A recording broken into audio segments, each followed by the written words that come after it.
Good morning, Selby Stars. It's Mr. Hill again. I see that Mrs. Sutcliffe has been tweeting out her mini lesson for today, and she has asked me to tweet out mine as well. So here we go. Today we're going to look at quotation marks. So we use quotation marks in our writing to show a person's exact words, and they look like the following.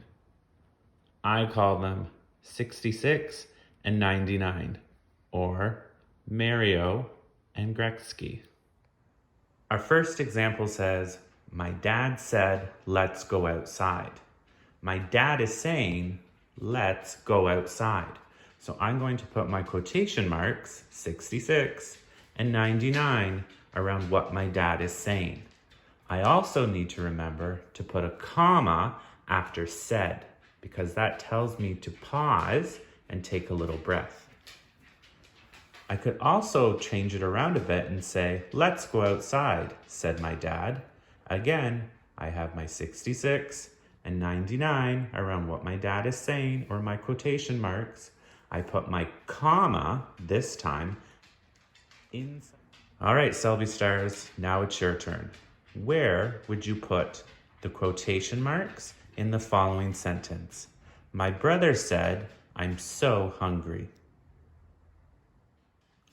So we know that our brother is saying, I'm so hungry. So we're going to put our quotation marks around what he is saying. We put a comma after said, and we put a period in.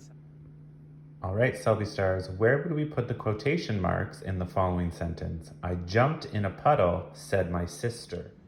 So this time, our quotation marks go at the beginning. I jumped in a puddle. Because that's what my sister is saying, I put my comma after the word puddle and a period at the end of my sentence. All right, Selby Stars, if you remember from yesterday, we looked at the question mark and the exclamation mark.